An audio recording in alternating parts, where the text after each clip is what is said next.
Hey everyone, welcome to Moving Matt. We do vlogs, travel, and some camera stuff. And this is Camera Wars, the show where we give you the latest camera news and let you know just how the battle is heating up. First up, last week everyone was talking about the new Rode Wireless Go 2, and apparently Sony got jealous because Sony officially announced the Sony ECM-WBT. I know, it definitely rolls off the tongue. This digital Bluetooth wireless microphone system connects to Sony's multi-interface shoe that is in most of their newer cameras. I believe it started with the R4. I could be wrong.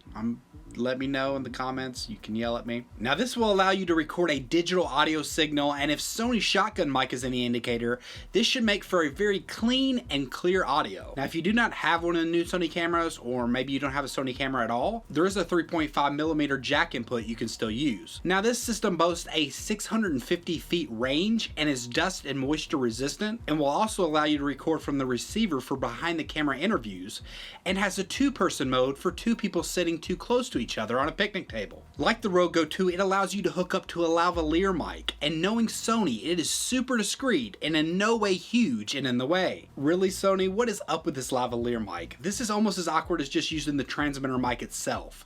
You can create a small camera that can shoot 8K, but your mic has to be bulky now. I know besides their promo videos, Sony produces high quality stuff, so this is probably going to be a very high quality mic, but just looking at it as someone who's used neither system, the Rode Go 2 looks way better and looks like it beats it in almost every way. But I may be wrong, and if you're looking to pick this thing up for yourself, it can be yours for $229 and will be released coming soon. Next up, if you're thinking I'm being too harsh on Sony, allow me to make it up to you by saying Sony has a global shutter sensor. Now it is just for industrial use and will not be finding itself to a camera anytime soon, but hey, we can still celebrate. All jokes aside, this is a big achievement and could be a sign of things to come in the next few years.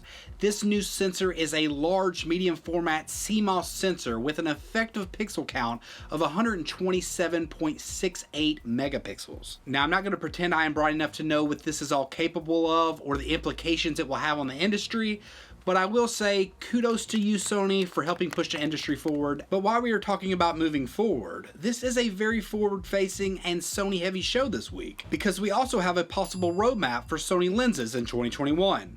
According to Sony astrology rumors, who classifies this as a wild rumor, which for some reason actually makes me think it's more credible. This is the Sony 2021 roadmap. It includes the 50mm f1.2G Master, which is definitely supposed to be announced on March 16th, an unknown new micro G Master lens, a luscious 16mm f1.8, and yes, I am aware that luscious is a weird adjective to describe a lens, but I'm holding to it. Moving on, there is a 100mm f1.4, an 800mm f5.6, and it looks like they may be updating their 24-70 and 70-200 f2.8s, which I personally think is a good idea. But what do you think? Does any of these lenses excite you? Drop in the comment section below and let me know.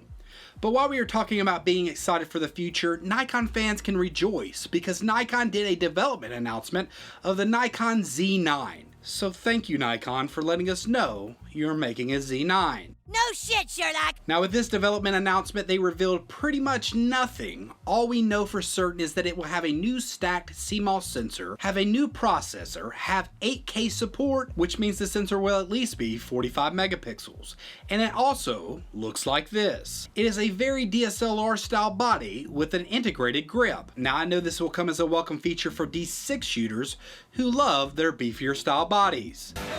And also maybe bodes well for Canon 1DX shooters who are hoping that the R1 will follow suit. And the last official thing that Nikon let us know is that the Z9 will be coming to market this fall. So even though Nikon didn't reveal much, Nikon Rumors does have a list of rumored specs that so far have been pretty spot on. So if the rest of them can be believed, expect a sensor between 45 and 60 megapixels. Now Sony does make a lot of their sensors. Does this mean that Sony is already allowing them to use the 50 megapixel sensor from the A1? Or is this something different entirely? We will just have to wait and see. The Z9 will also shoot 20 frames per second blackout free, have a multi-shot mode, a 16-bit RAW option, 8K 30 and 4K 120, have much needed improved autofocus, improved noise and significantly improved dynamic range, an ISO of 64 to 25,600, dual CF Express Type B cards, and be priced between $6,000 and $7,000.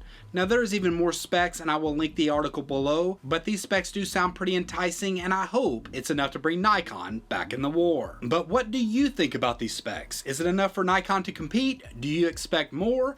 Drop in the comment section below and let me know. Well, that is the current state of the camera wars. If you've liked this video, be sure to give it a thumbs up and consider subscribing. And until next time, peace.